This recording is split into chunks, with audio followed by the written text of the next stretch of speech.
Lecture: The Population. Today, we're going to talk about population in the United States.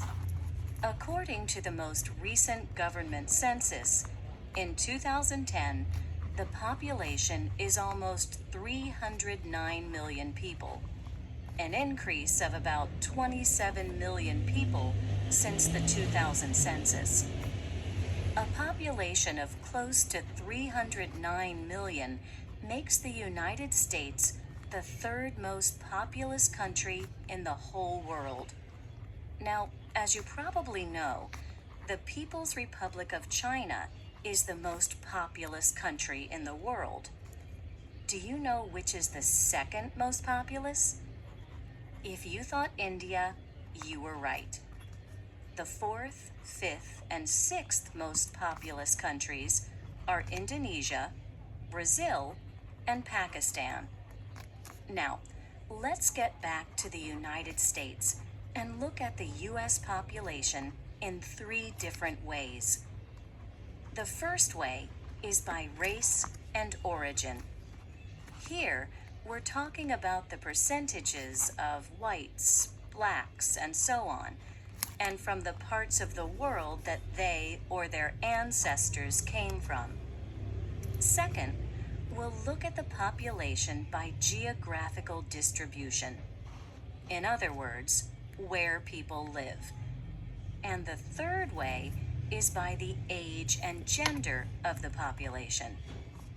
Let me make sure you got all of those down in your notes. Okay, first, we'll look at the population by race and origin.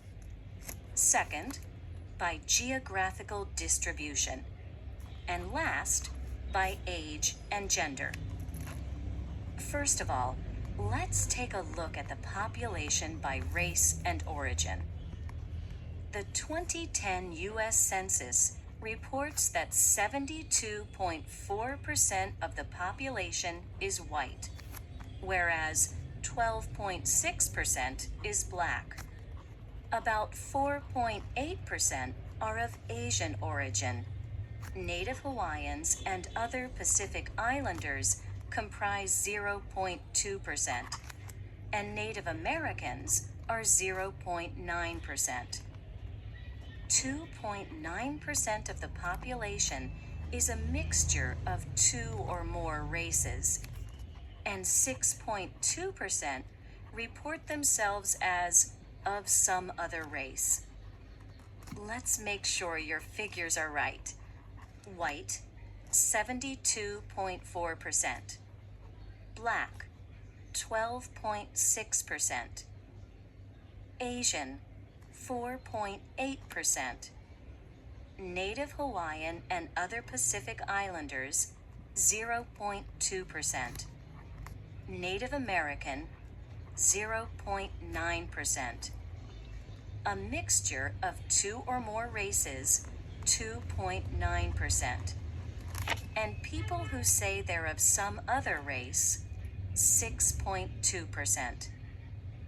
Interestingly, Hispanics, whose origins lie in Spanish-speaking countries, comprise whites, blacks, and Native Americans, so they are already included in the above figures.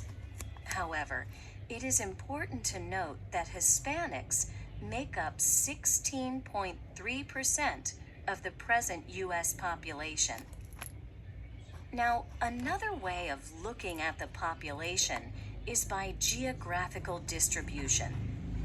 Do you have any idea which states are the 5 most populous in the United States? Well, I'll help you out there. The 5 most populous states are California, with more than 37 million people, Texas, with more than 25 million, New York, with a little more than 19 million, Florida, with a little less than 19 million, and finally, Illinois, with almost 13 million people. These figures are surprising to many people because although over half of the total U.S. population lives in the South and West, the East is more densely populated. Nevertheless, there are more people altogether in the South and West. To understand this seeming contradiction, one need only consider the relatively larger size of many southern and western states. So, although there are more people, they are distributed over a larger area. By the way, the South and the West are growing much faster than any other area of the country. Now, to finish up this section on geographical distribution, consider that about 83% of the people live in metropolitan areas like Los Angeles, New York, Chicago, and Houston. That means that fewer than 2 out of 10 people live in rural areas. Before we finish today, I want to discuss the distribution of the U.S. population in terms of age and gender. Just for interest, would you say there are more men or more women in the United States? Well, according to the 2010 census, there are more women. In fact, there are more than 5 million more women than men in the United States. If we consider that more males than females are born each year, how can this difference be explained? Well, one important reason is that there is a progressively higher death rate for males as they get older. As of 2010, the life expectancy for women was 80.8 years, whereas for men, it was only 75.7 years.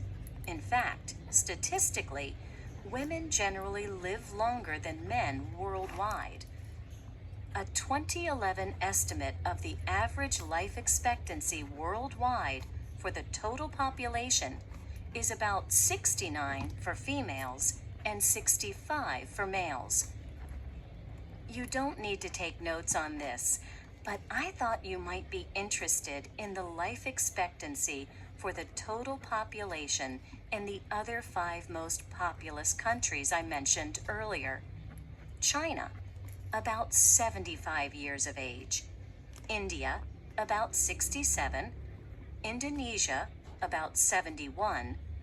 Brazil, about 72 and a half. And Pakistan, about 70. Now, to finish up, let's look at the median age of the whole population. The median age is the age that half of the population is older than and half is younger than. Overall, the median age of the U.S. population is increasing from 35.3 years in 2000 to 37.2 years in 2010. The median age has been slowly but steadily increasing over the past several decades. This trend toward a higher median age can be explained by a decreasing birth rate and an increasing life expectancy for the population as a whole. I'd like to investigate these 2 subjects further, but I see our time is up, so we'll have to stop now.